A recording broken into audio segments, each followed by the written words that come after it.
السلام علیکم ورحمت الله وبرکاتو. د مایکروسافت وینډوز 10 زده کړه په پښتو ژبه اتمه ورځ ده نن. دا زموږ یوټیوب چینل د افغان پرایویټ های سکول. دا چې یوټیوب چینل کې تاسو دا ولیکئ نو دا د کمپیوټر زده کړې ویډیوګانې به تاسو مکمل د هغه یوټیوب چینل نه ترلاسه کوئ. د تېرې ورځې درس په ادامه به په خیر موږ وپټ پروګرام خلاص کړو. تېرې ورځ کې موږ وویلې چې کلیپبورډ مې ویله، فونټ مې ویله، پاراګراف ته به راشو. زه به یوه لیکنه دلته تیار راوړم له ورډ پروګرام نه. دلته به زه ولیکم مساوي رنګ چې تاسو ولیکئ، قوس خلاص، قوس بسته، نو تاسو ته به دغومره متن در کنټرول A کنټرول C او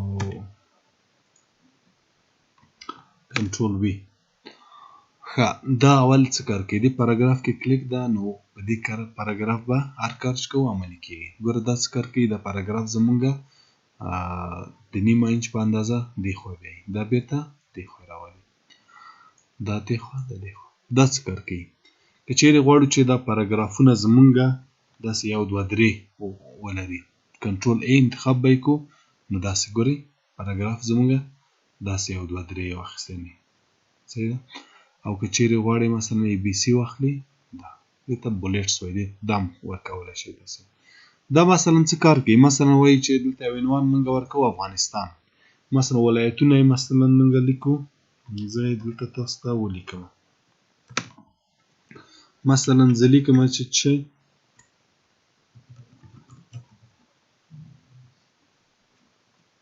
افغانستان. زه اوس غواړم چې ولایتونه ولیکم، نو دا به کلیکوم. اول ولایت مثلا لیکم چې کابل. چې کله انټر کوم خو بیا انده ده چې تیار 1 2 3 به هم اخلي. کابل مثلا لیکم چې پکتیا، نیمروز. دا خو بیا انده ده چې بولیټس یا 1 2 3 چې موږ ورکو، نو تیار به دلته موږ ته 1 2 3 موږ ته نیسي. زه به بیرته دا ایسته کړم او هغه پخواني متن به زه راواخلم. دا به زه ټول انتخاب کړم، بیرته له دې ځای نه تاسې نن یعنې هېڅ بولیټس و شیان مه ورکوه. ښه، په دې باندې مو پوه شو. دا څه کار کوي؟ دا د خطونو ترمنځ فاصله که غواړئ په دغه پاراګراف کې کم و زیاته کړئ، ګورئ زه 2 دا انتخاب کوم. ګورئ دې ته پاراګراف وایي. پاراګراف دې ته وایي چې تاسې تر څو چې تاسې انټر نه یې کړئ، یوه لیکنه مثلا لیکم زه، ګورئ زه دا تر هغه وخته پورې دا یو پاراګراف دی چې زه انټر کلیک کړم. ګورئ دا اوس پورې دا یو پاراګراف چې زه انټر کلیک کړم، نو دا پاراګراف څه شو؟ بل پاراګراف شو.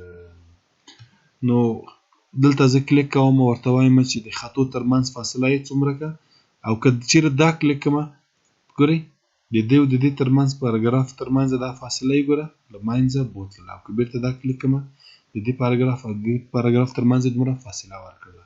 او دا نور څه کار کوله؟ دا د پاراګراف د خطو ترمنځ پورې فاصله یې کم و زیاتوله. دا څه کار کوي؟ که چیرې زه یو عنوان ولرم، مثلا دلته یو عنوان لرم، دا د کابل په اړه مثلا زه معلومات لیکم. کابل دا زموږ چې عنوان ده، دا زه انتخاب کوم. که چیرې غواړم چې دا وسط کې وي، دا به کلیک کوم. که چیرې وایم چې ښی خواته واوسي، دا به کلیک کوم. چپ خواته دا. د دو شارکټ څه شی دي؟ هر دقیقه زه باید کیبورډ تاسو ته ځکه راولم چې تاسو صحیح پرې پوه شئ. که چیرې زه کنټرول له ای سره پریس کړم، کنټرول له ای سره، نو دا به څه کار کوي؟ وسط ته به ولاړ شي. دا کنټرول ای ګوره وسط ته ده. کنټرول ال لیفت معنا ورکوي، یعنې چپ لوري ته. کنټرول آر یعنې ښی خواته. دا کنټرول له آر سره رایټ ښی خواته، کنټرول له ال سره چپ خواته، کنټرول ای وسط ته بیایي. دا څه کار کوي؟ ګورئ دغه لیکنه وګوره، دغه پاراګراف ګورئ، یو خط یې دلته خلاص، یو دلته، یو دلته. ګورئ څومره بد څه کوي. زه به دلته کلیک کړم او دا به ورته وایم چې جسټیفای کړه. ګورئ ښه څه یې منظم کړه، ټول په یو اندازه ختم دي. ښه، بل به راشو. دا کار چې دلته کولی شو، دلته هم موږ کولی شو. مثلا دلته زه کلیک کړم، ورته وایم چې پاراګراف لیفت خواته مثلا د 0.25 زه ورته هم د یو اندازه باندې لاړ شي. ګوره اوکې که دا پاراګراف ګورئ د یو انچه پورې دې خوا لاړی. دلته هم موږ دا کار کولی شو. ګوره دې خوا ګوره هغلته یې هم کولی شو. رایټ ښی خواته څومره فاصله دې خوا لاړ شي او فرست لاین یا اول خط یې څومره لاړ شي. دلته کلیک ګوره اول خط یې په څومره اندازه باندې ولاړ شي. مثلا ورته وایم چې د یو په اندازه. ګورئ د اول خط یې د یو په اندازه دې خواته راغلی او دې ځای نه هم موږ انتخابولی شو د خطو ترمنځ څومره فاصله اوسي د یو پاراګراف چې دلته هم موږ کولی شو. جسټیفای دا کار چې دغلته کولی شو موږ دلته هم کولی شو. مثلا زه دا کابل انتخاب کوم. دا چې تاسې عملي وګورئ دلته به راشم ورته وایم چې دا اوس په ښی خوا کې ده ورته وایم چې سینټر ته راشي. سینټر وساته. ګوره وساته راغی. او دا ټاپس څه کار کوي؟ ټاپس چې کله مثلا زه یو لیکم مثلا دلته زه لیکم نیم صحیح ده نیم. ګوره ټاپ وهمه ګورئ دومره اندازې پورې شاته ولاړه فاصله شوله. او که غواړم چې زیات شي دلته به ټاپس ته راشم ورته وایم چې زه چې کله ټاپ کلیک کوم ټاپ تاسې پېژنئ د دریو په اندازه ولاړ شي. ګورئ سیټ اوکې. ټاپ څه ته وایي؟ ګوره ښه زه دلته وایسکه کیبورډ ته کلیک کوم. ګوره دا ټاپ ټاپ یعنې د دغه سپیس نه زیات خیز اچول. مثلا اوس دلته یمه ټاپ مې وه دلته راغله مثلا فادر دلته سلاش ورکم فادر نیم انټر. نیم د مثلا زه یو جدول جوړوم علي. ګورئ چې دا ټاپ وهم ګورئ راسن دلته راځي. مخکې به په لږه اندازه دلته راته. نو دا و د ټاپ وظیفه. پیکچر مثلا زه عکس اچوم دلته به راشم کوم ځای کې د عکس دلته به مثلا یو عکس یې ما سره بس دا به کلیک یا دلته به خپله راشي. زه به د ډیسکټاپ د مخې راواخلم. مثلا دا عکس ده. ګورئ دا عکس دلته راغی. دا عکس تاسې له ځای نه غټولی او دا عکس تاسې کوچنی کولی هم شئ له دې ځای نه ګورئ غټولی هم شئ. دې ځای نه بېرته کش کولی شئ. پینټ ډراونګ څه کار کوي؟ پینټ پروګرام بیا په خیر سره وایو. مثلا دلته غواړم چې پینټ کې یو شیان رسم کړمه. دلته به راشم مثلا دغه ځای نه یو شکل راخلم.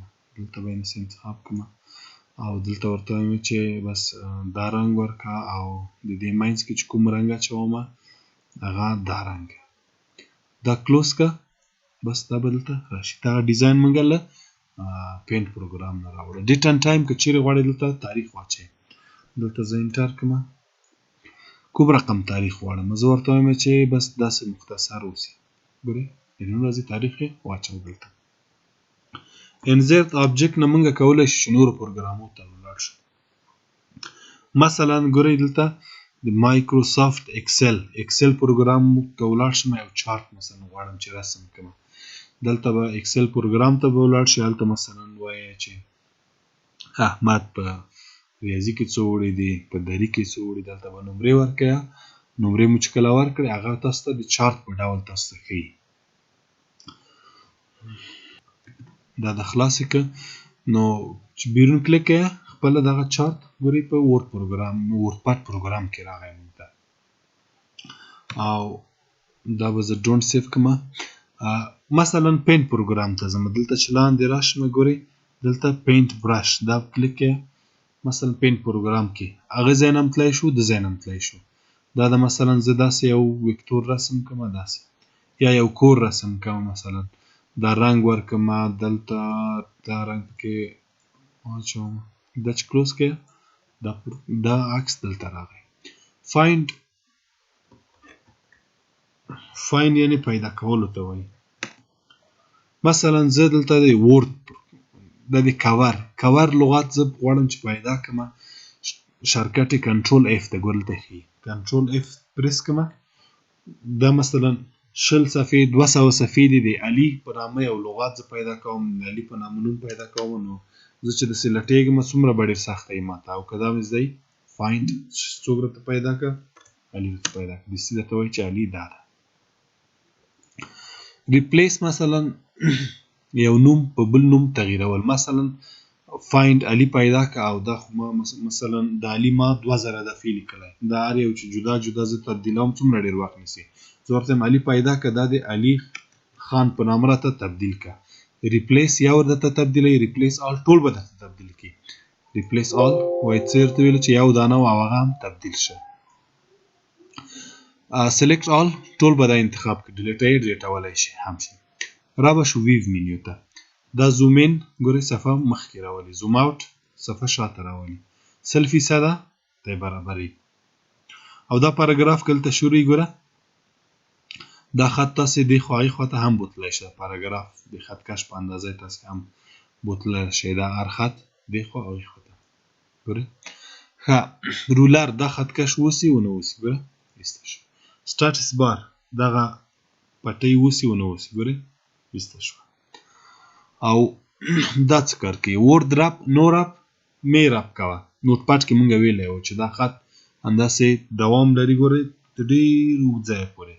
او که دا رپ کلیک وسي ګوره رپ ټو وینډو د دغه وینډو د کړکۍ ته وایي، د دغه صفحې ته اندازه یې راته رپ کړه ګوره.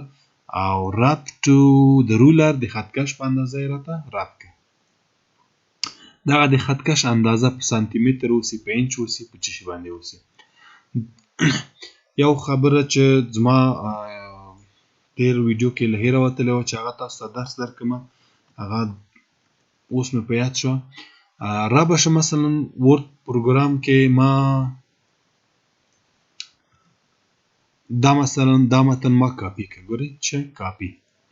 نو ورد پاډ پروګرام ته راشمه، دلته چېرته هوم ته به راشمه، دلته پیسټ سپیشل ته به راشمه، دلته پیسټ لینک دا یعنې لینک په شکل راته پیسټ کړه.